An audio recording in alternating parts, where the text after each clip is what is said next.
Hello again, welcome to another episode of Azania In Therapy. I'm your host, Tlaka. Today, my guest, a good friend, a clinical psychologist who's interested in relationships. And today we're talking about family.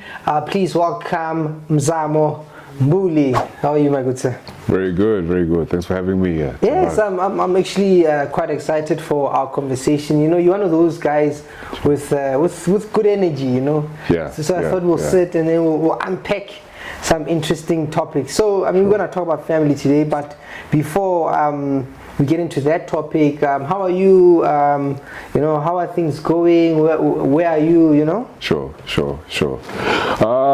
Where am I? Yeah.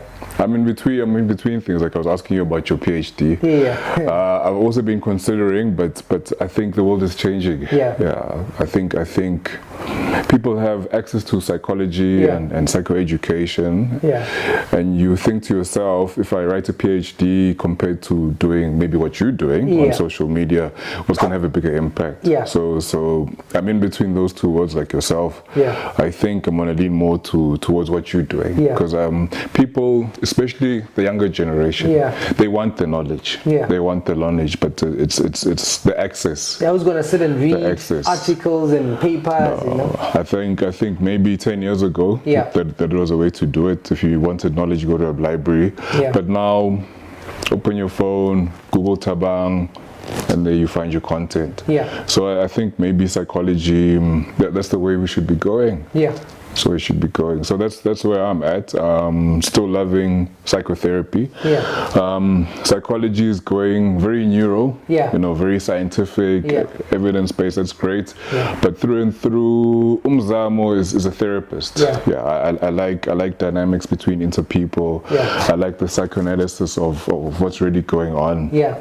Which sometimes you can't see scientifically. Yeah. But at least Freud gave us some groundwork for all of that. Yeah. So yeah, that's where Mzamo's at, depth psychology right now. No, wonderful. Yeah, I mean, I can relate to that, and I think maybe let's get into that. You know, families, and what are you currently picking up with regards to, you know, relationships? What are you finding interesting now, or stuff you are thinking about?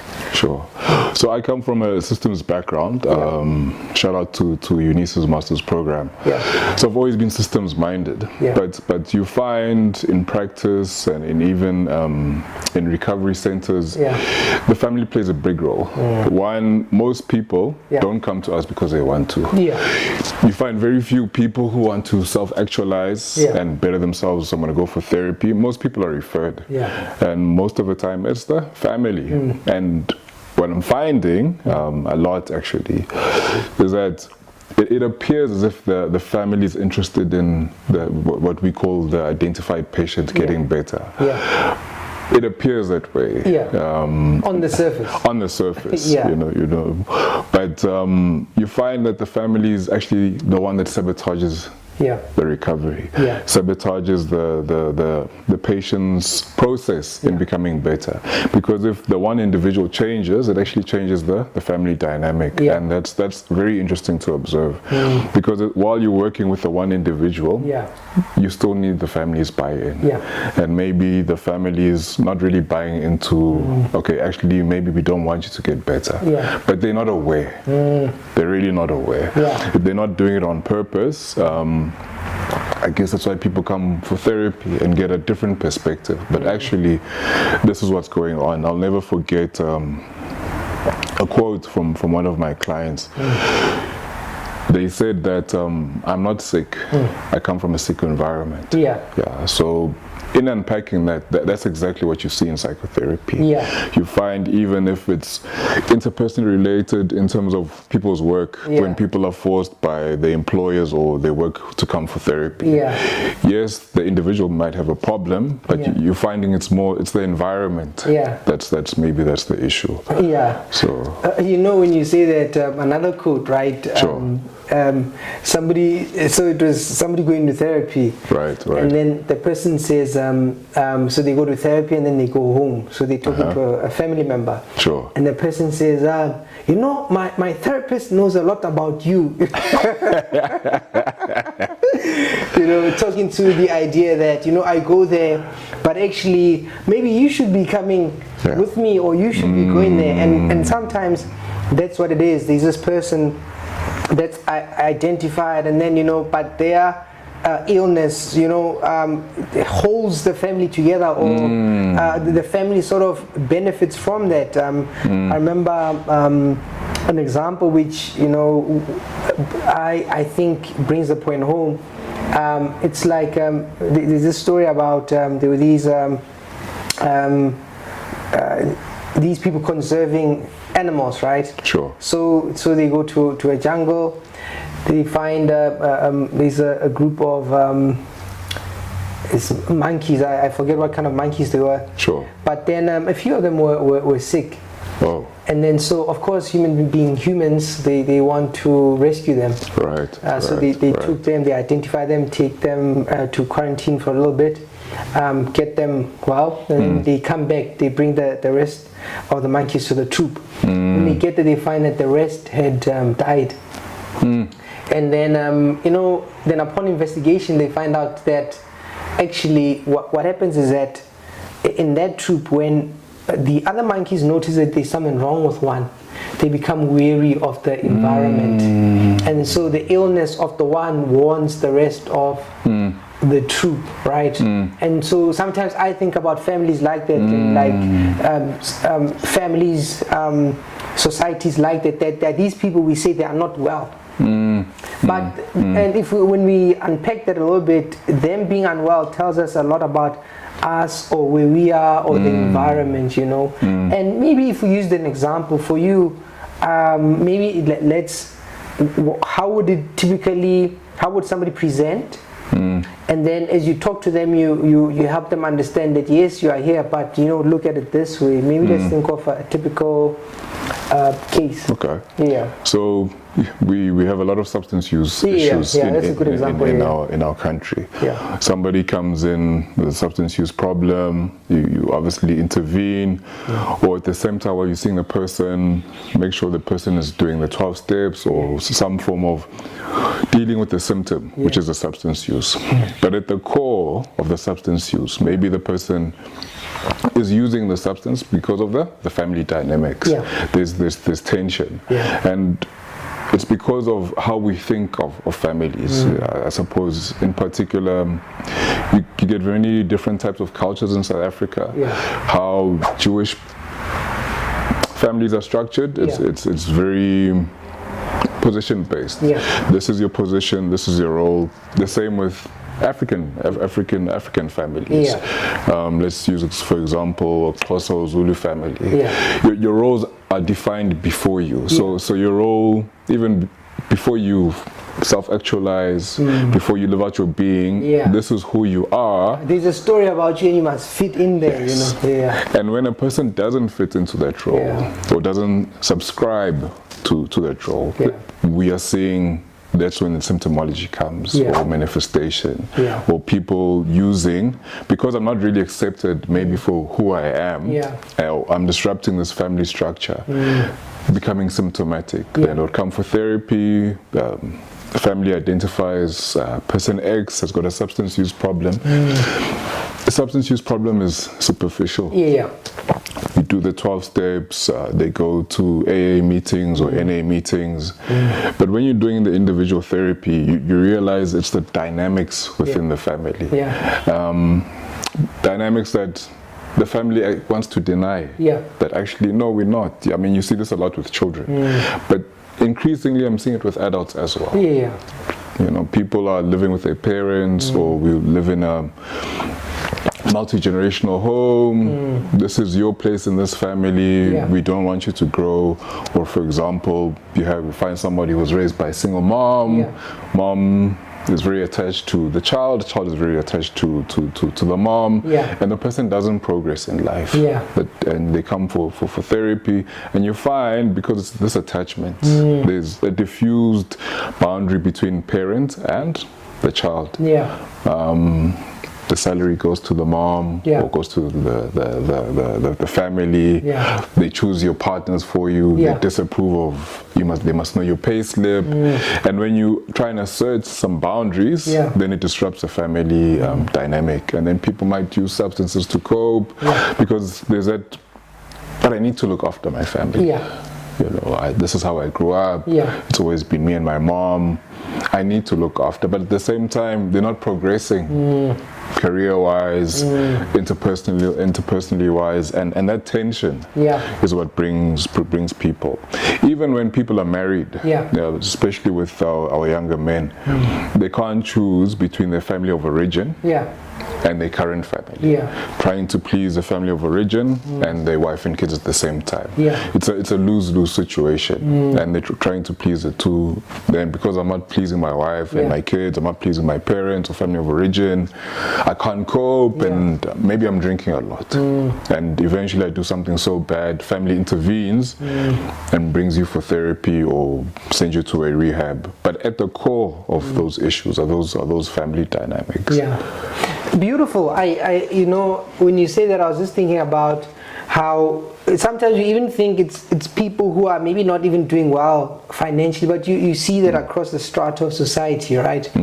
Somebody, a professional, maybe they're also struggling with a substance use, you know, and they this thing is catching them off guard, like, well, but why do I do this? You know, like, well, I went to school, I'm doing well, but now and then, man, I find myself using, you know, I'm either drinking or I'm using drugs, and I don't know why I get into stuff like that, but when you actually unpack it, you realize those dynamics. You know, this person who struggles to assert themselves, and they are caught in between, and because if you think a little bit about it, maybe it was mom's favorite boy.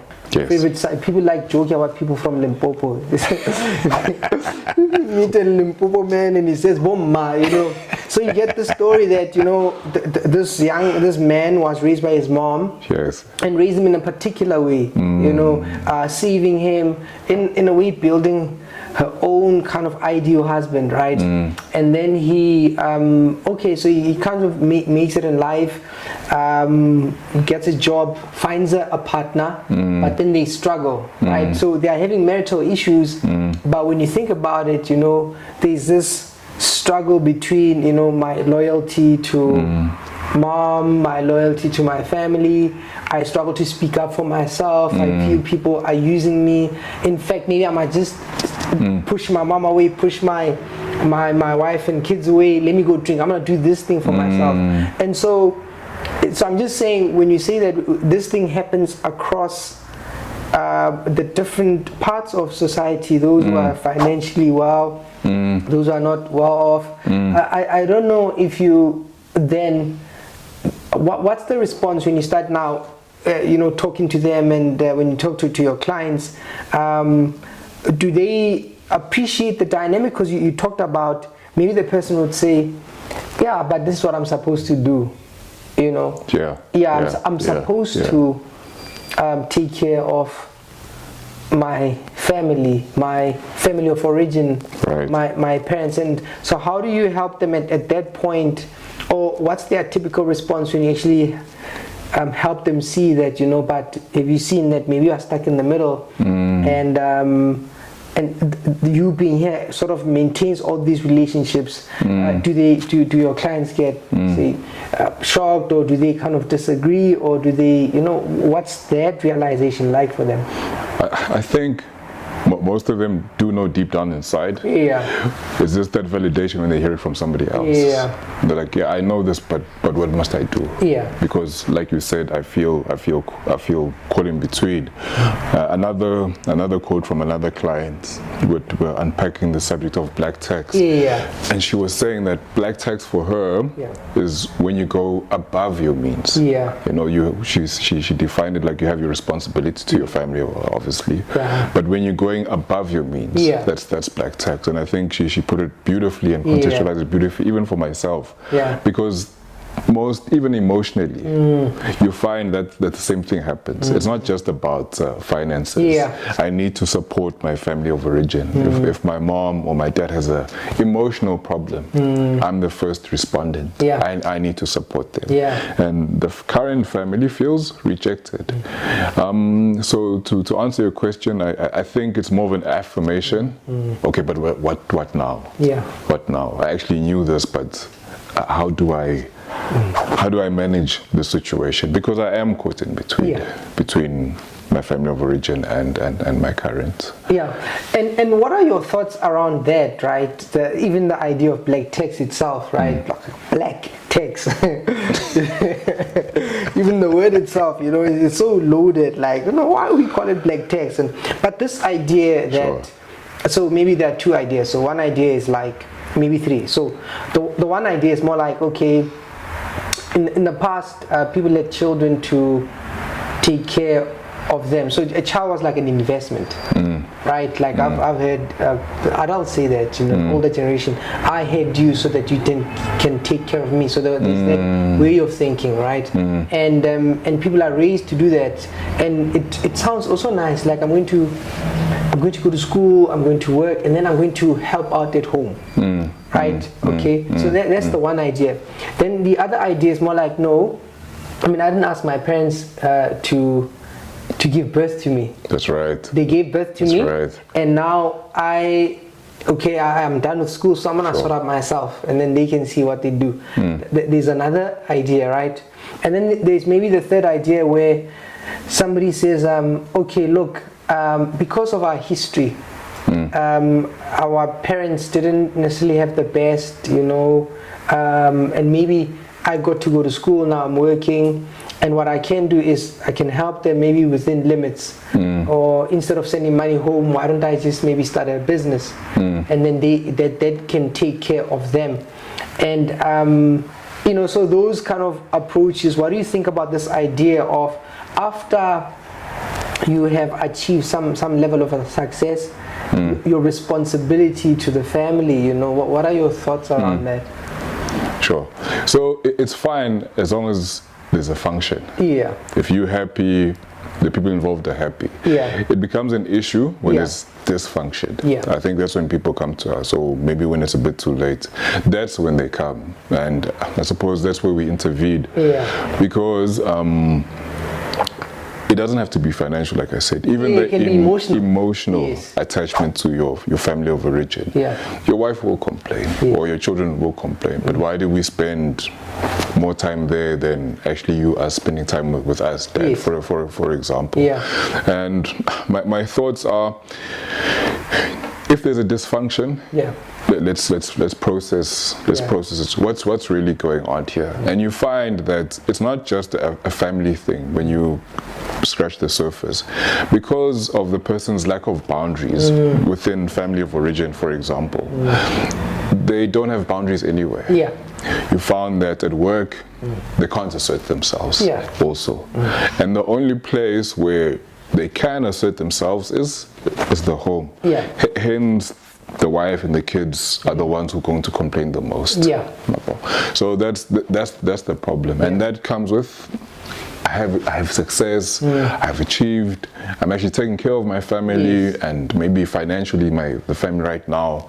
But because I'm doing all of these things and I'm stretching myself, I actually feel like I'm not going anywhere in my life. I've actually got a low self-esteem, you know, and for the clients at the time, it doesn't make sense because I'm doing what I thought was a good thing. Yeah. Like you said, from a young age, this is how we've been taught. Yeah. But I'm not feeling fulfilled. There must be more to life than this. Yeah.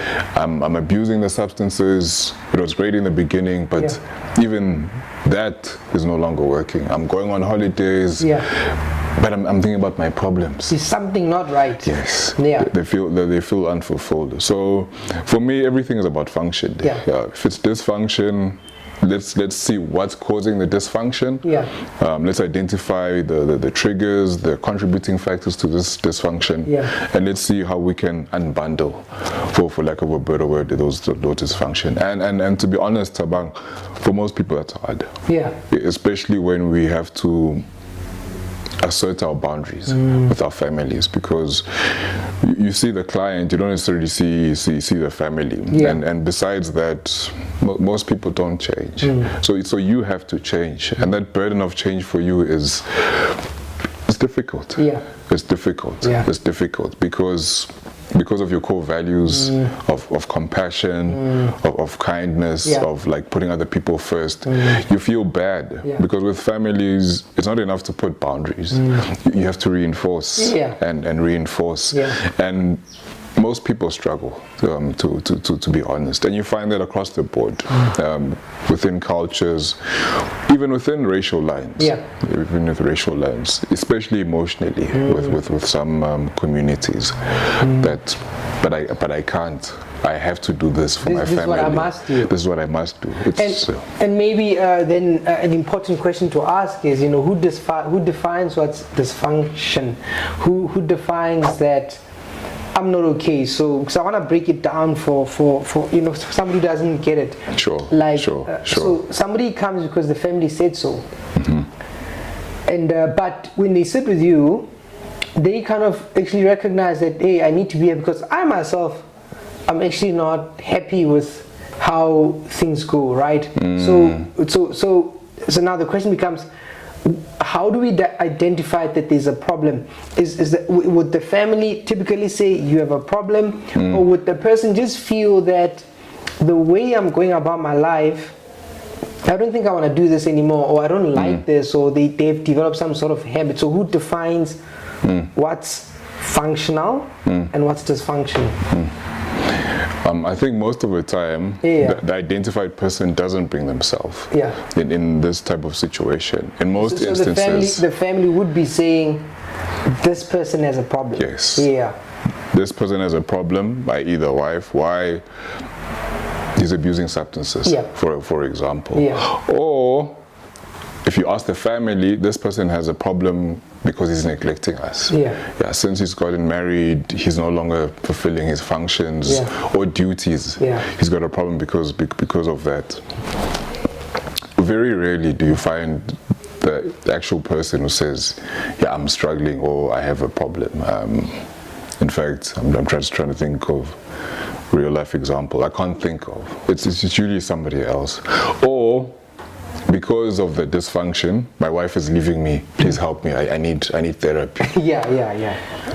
I mean, sure. So partly why I asked the question about who defines, what the problem is. So you were saying, you find sometimes people don't have the insight. So some person doesn't know that there's a problem,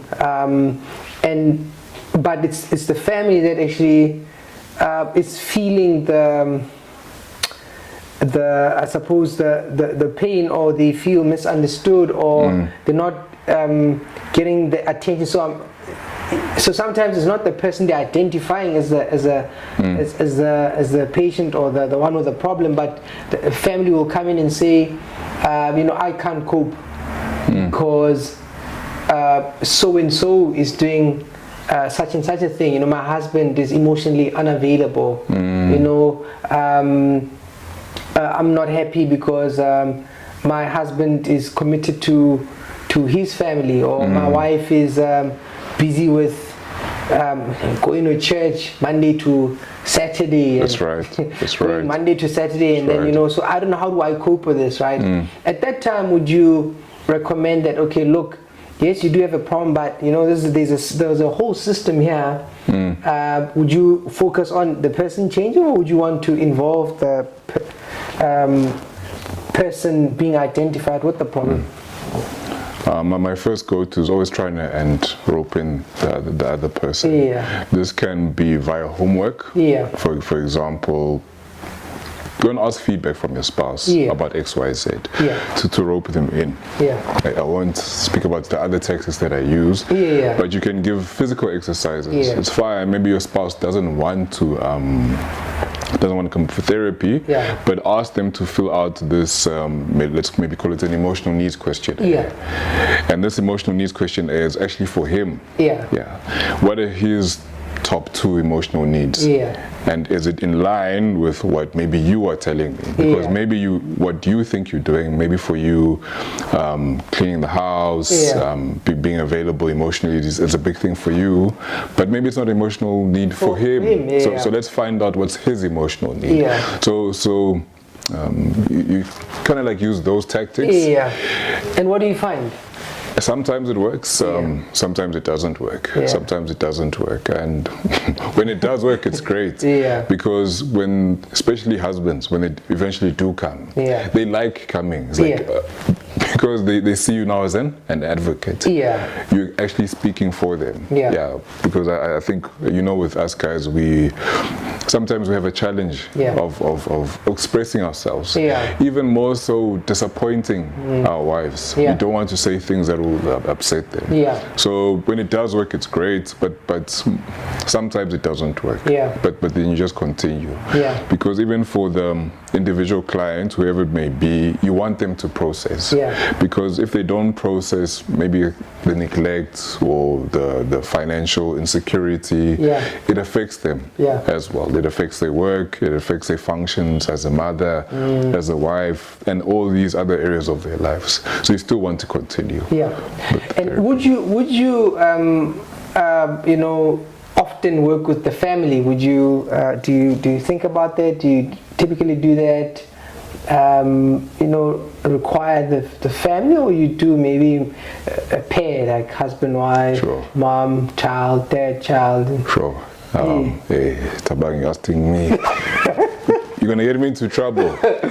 No, answer what to do. Husband, wife, I can do. In other instances, it's the child, but you find that the child is an adult, 25, 36-year-old. When you engage with a family, the dynamic changes. Because the family can also see you as an advocate. We have these expectations, and we want to enforce these expectations via the therapist. Which almost kind of like sabotages your relationship with your client. And you don't want that. If the means are available, you refer the family to somebody else for family therapy, and it's like a separate process. Sometimes clients will like, but I'm afraid to face my family. Can you please be with them? You don't know them. Can you please be there with me?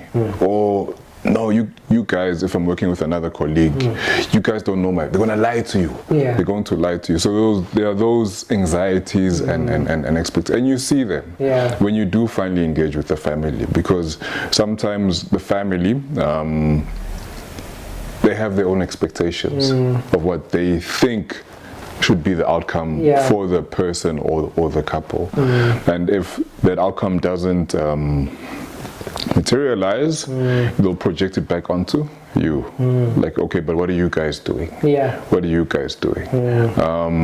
If you think about it, if there's been dysfunction for a long time, you're not going to undo it in a couple of sessions of therapy. But sometimes that's expectation. And I think also, even though media can be a good thing, sometimes it's a bad thing. Especially if you watch commercial TV.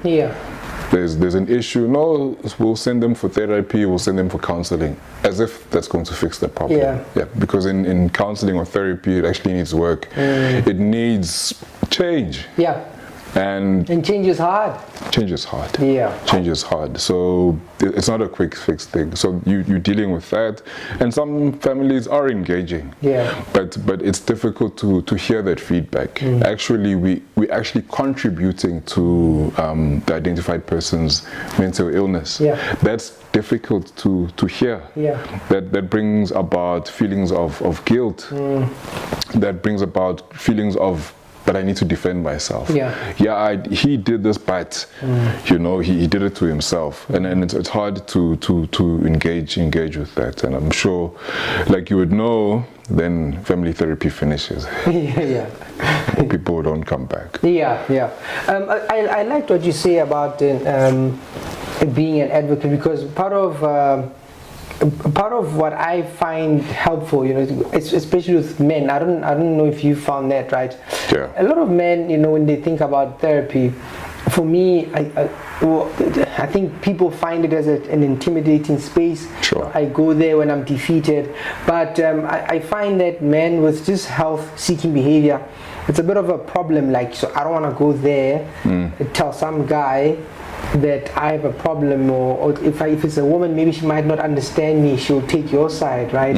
But people are very reluctant to come and, you know, seek counsel or to be part of the process. And the idea of being an advocate, where when people come into the space and they kind of realize, or even when your client goes home and gives feedback, this is what we're working on, but they kind of get the idea that, hey, we are trying to resolve something here, you know, we are trying to. And so I think when people get the idea that we are trying to be helpful, I think they become a bit more open to the process. That's right. I found sometimes when I've struggled with a person, that's right, at some point I thought, okay, we need to bring the other person in at this point, right? And I found that has also speeded up in terms of what we are working on, where when we talk and the person is there, because now, you know, we can clarify a few things.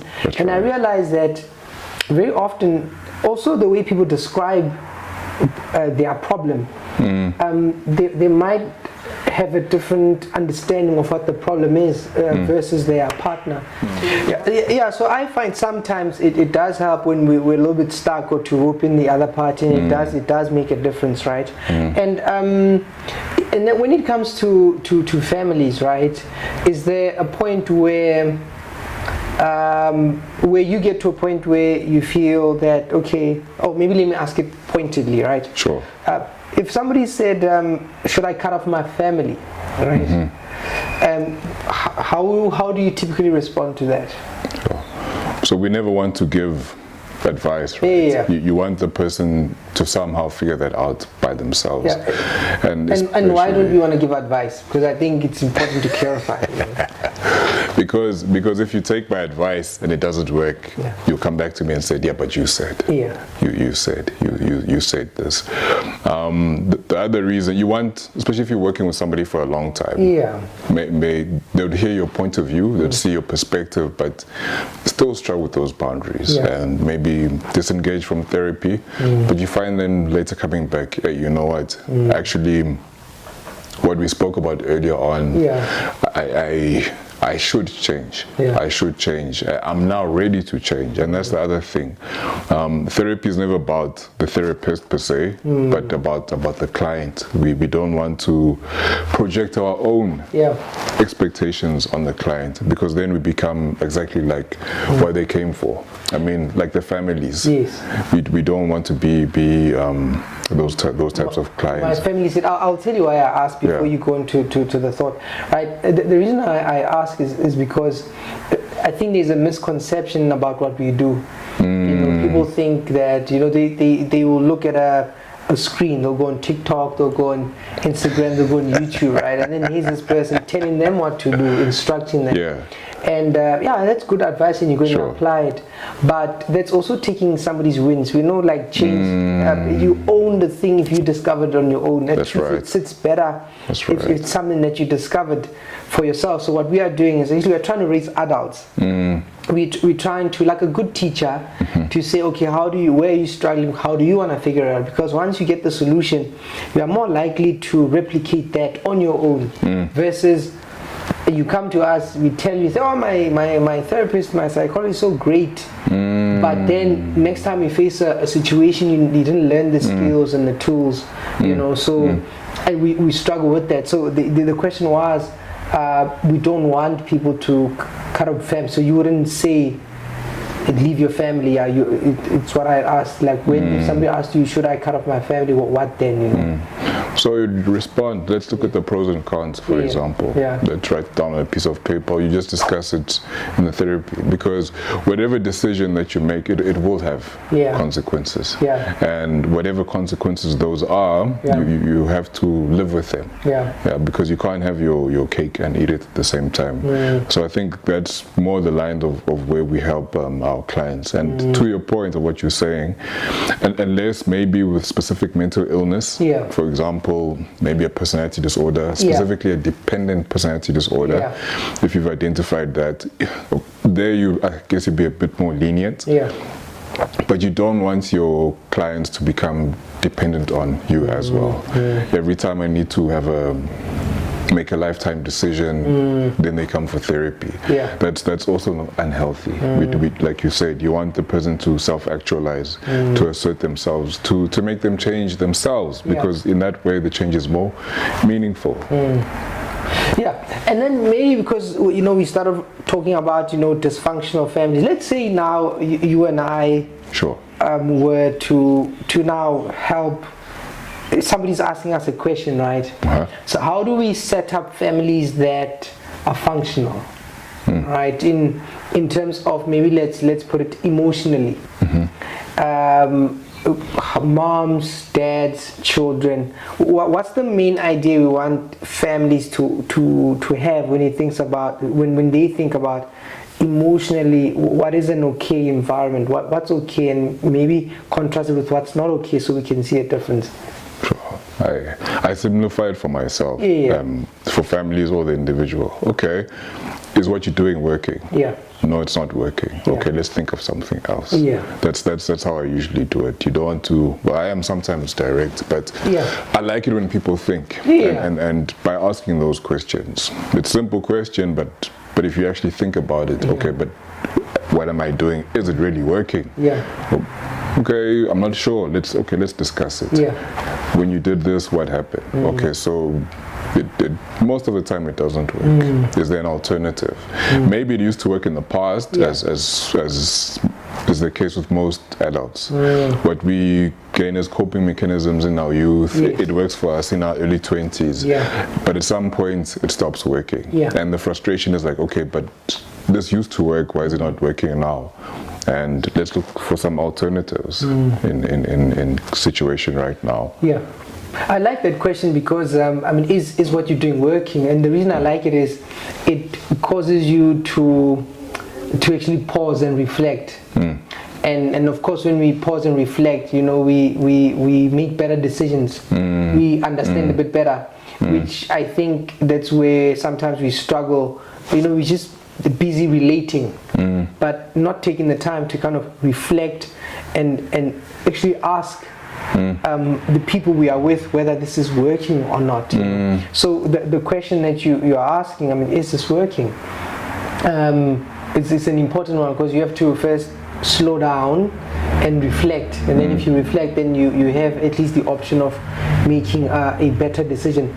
I also like where you took it, where you say now, at some point you had maybe these you develop certain behaviors to help you, but maybe it's not working now. And my question would then, to take it further, would be, do you think that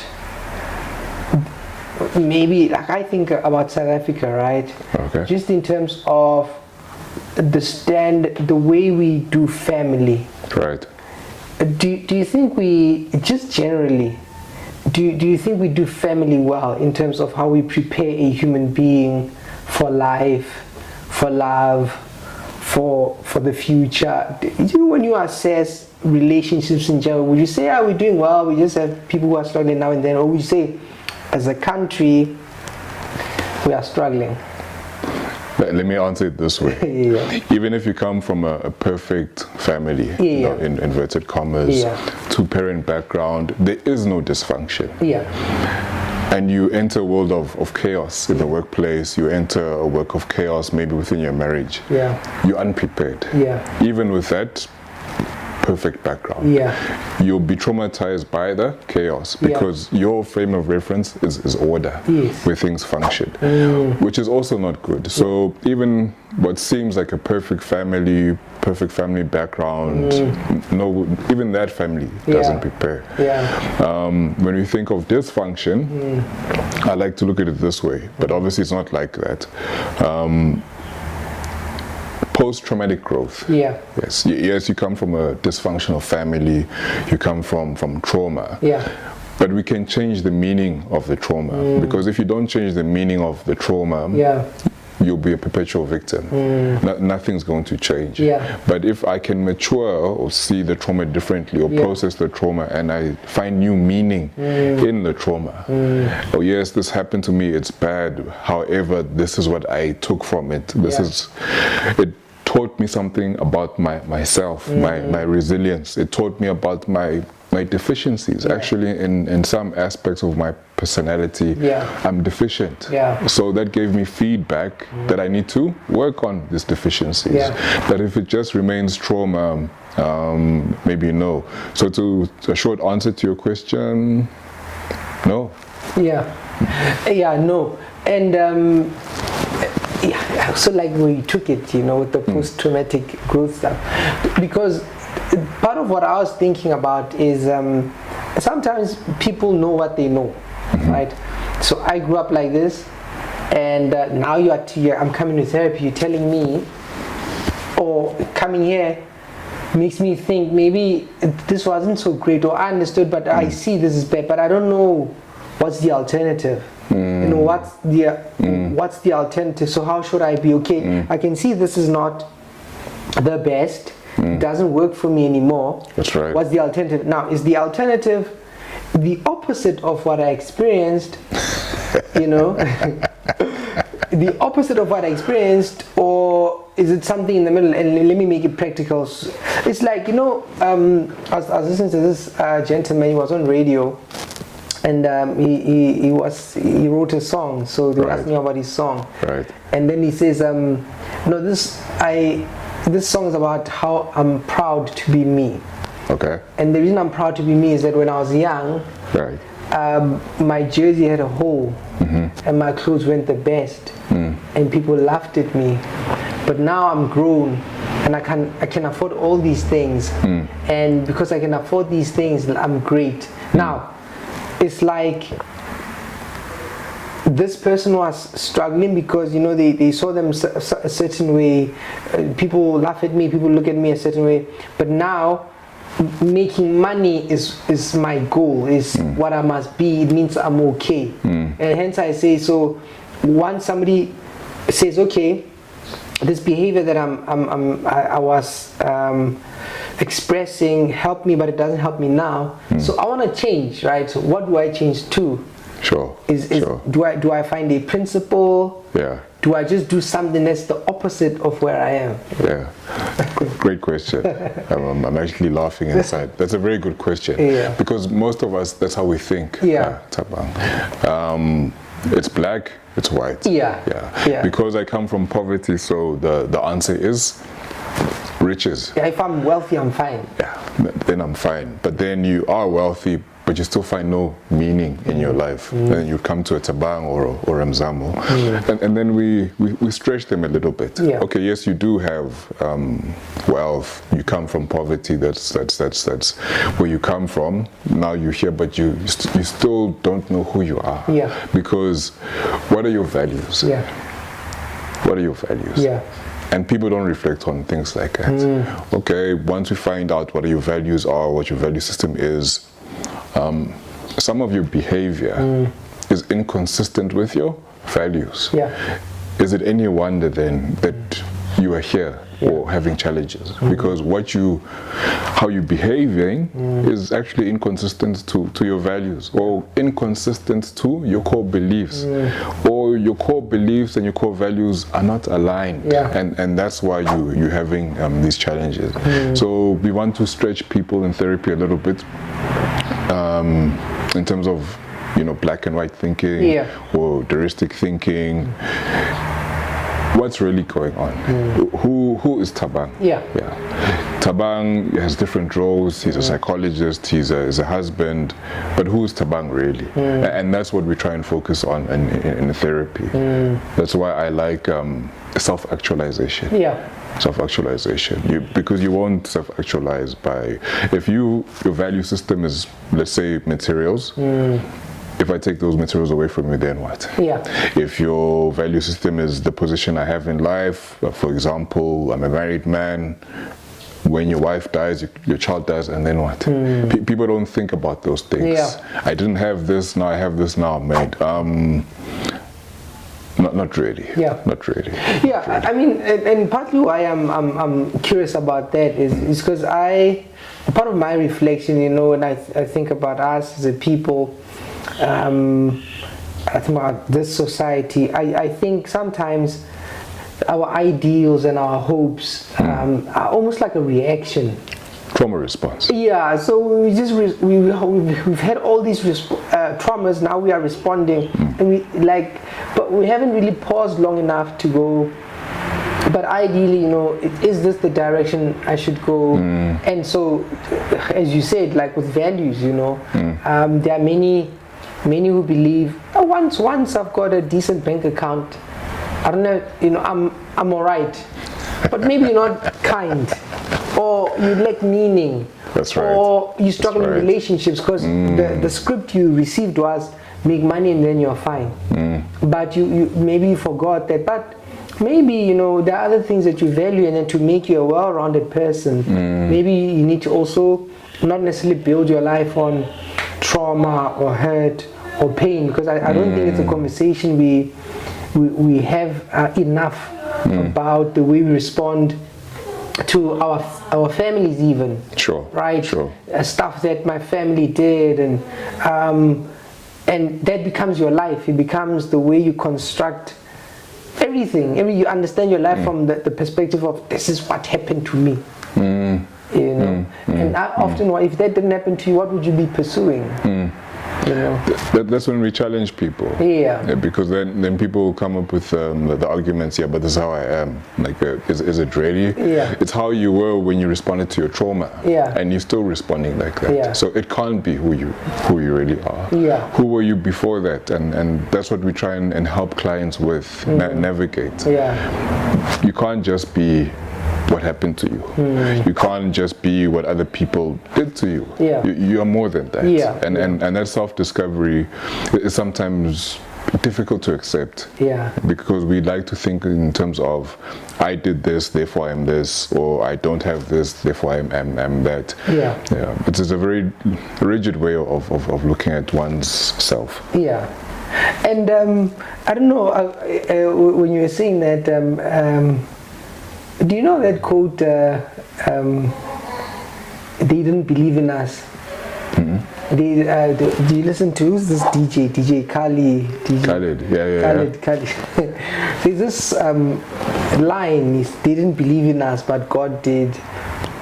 And I often think about that. I don't know if you've ever heard it before. No, I haven't. But people like repeating that. But when I think about it, I laugh a little bit about it, but because it's somebody who's like, I asked you for help, you didn't help me, but look at me now, right? And it's a popular thing, but beneath that, it goes back to that idea of how I'm gonna live my life, I'm gonna do this because you didn't help me there. And you know, I just think as a society, so some of the ideas that you know, build us. But there's an aside. I was just curious about that. Now, in terms of just as a psychologist, right? At the beginning, you started talking about, you know, I asked you who you were. Sure. You said, you know, this is what you're doing, it's where the world is going, but you're a therapist through and through, right? Do you find that people are appreciating the work that you do, or do you think that people are sort of moving away towards other forms of treatment or self-help, or what do you find? I like that question. I think even within a medical, like a hospital, as a psychologist, we the last people go to. Yeah. I think that's true even in the real world. Yeah. People will try alternative forms of helping themselves. Yeah. And if they don't work, that's when they come to us. Yeah. That's what I'm finding. Yeah. So maybe we lost on the line, but maybe there's a reason for that. Yeah. Because maybe people come to us when nothing else has helped, and they're more open to change sometimes in those situations. Yeah, because it's my observation as well. Because often when you meet somebody, Sure. you know, I often like asking, where have you been before you come here? Yeah. And the story is interesting. You know, I went there. I'm here now. You better do a good job. Expectation. But I do think that the work we do is important.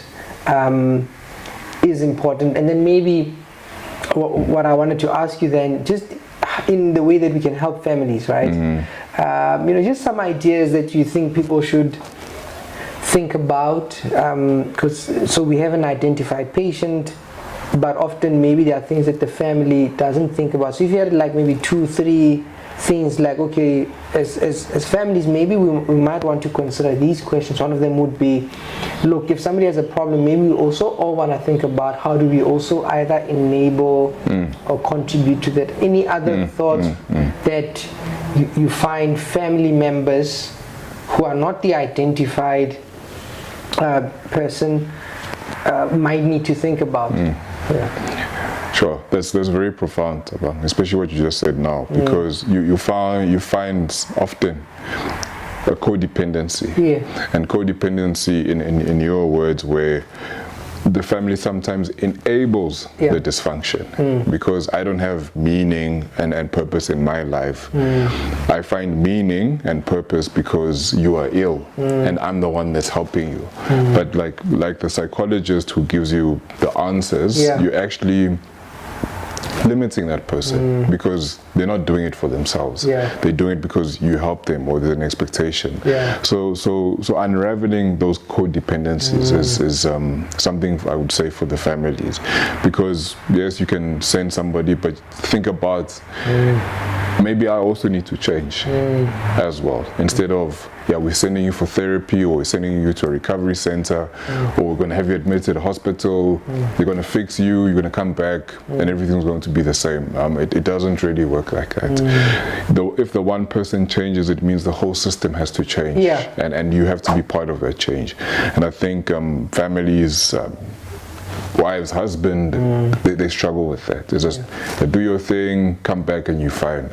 It doesn't actually play out like that. Have you had a family member being upset with you? Oh, all the time. Like coming, because I know when I started working, right? All the time.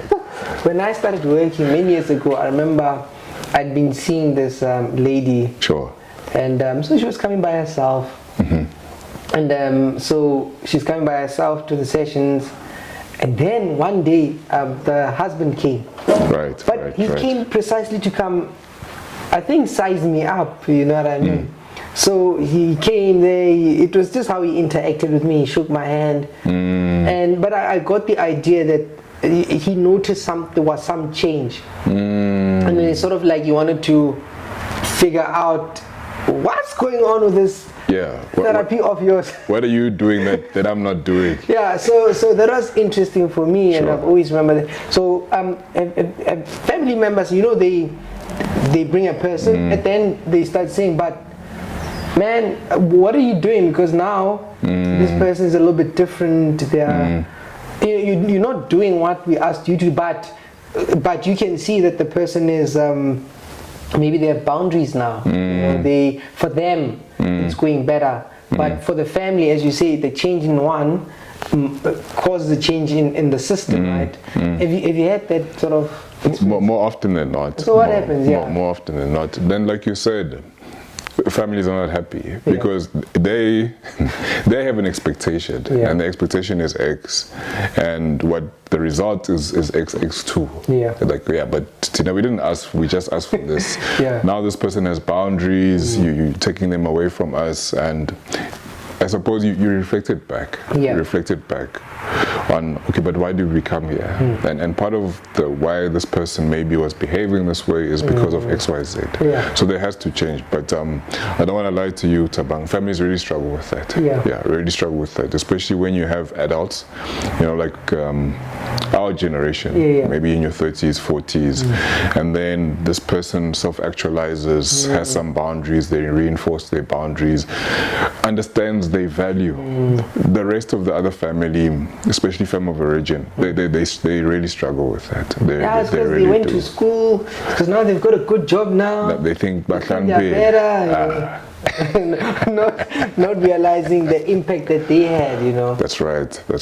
And it's difficult for families to accept that maybe we are part of the person's presenting problem or the mental illness.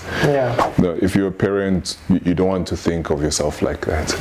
You don't want to, but sometimes nobody's perfect, and nobody's perfect. Maybe the last thing for me was, maybe if there are other thoughts you could, if I didn't ask, you can maybe mention. But there's the other thing that I observe, right, is with regards to individuals and families, is how we also, like, you find a family as a story, right? Like,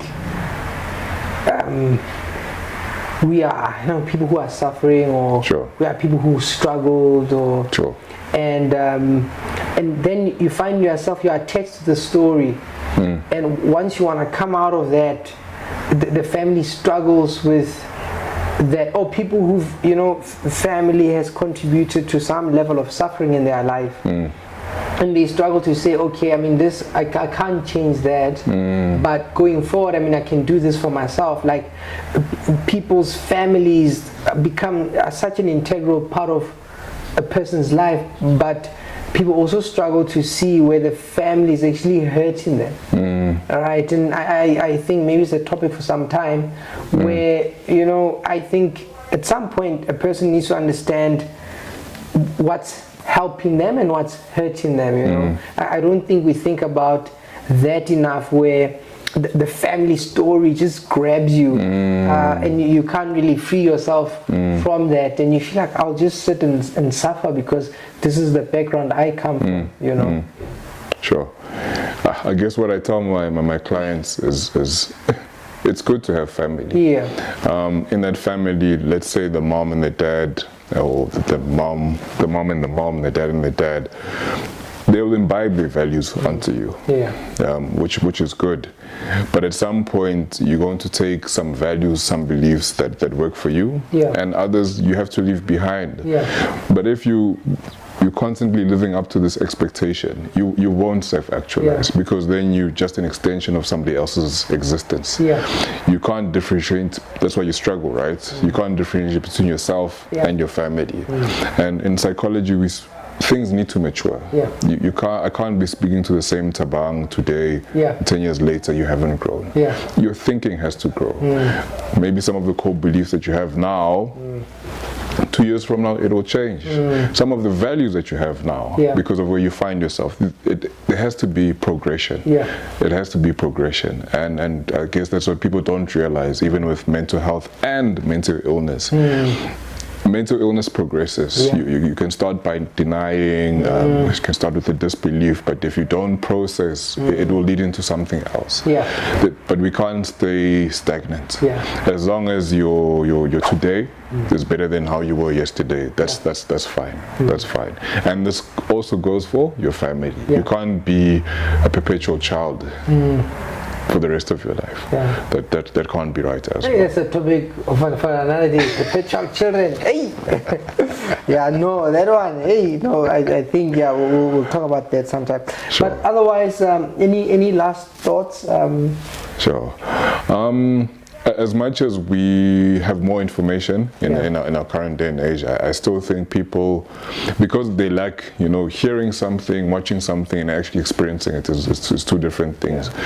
People have the knowledge now, but I don't think they necessarily know how to apply the knowledge. They can tell you about depression, but when they're depressed, they won't be able to see. They can apply the knowledge to somebody else.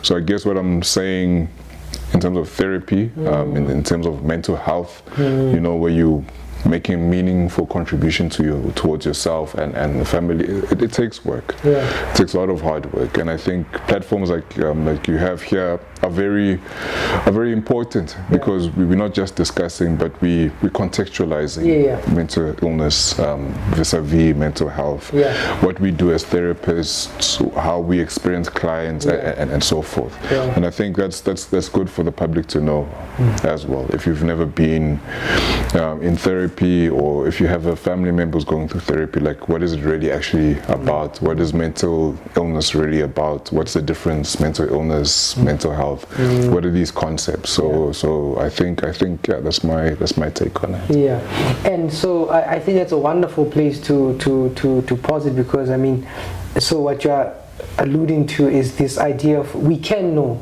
but you know, we can try and experience, you know, to apply versus just knowing. But otherwise, thank you for taking the time. Always wonderful talking to you. Thanks a lot. Great stuff. Thank you for having me, Thabang.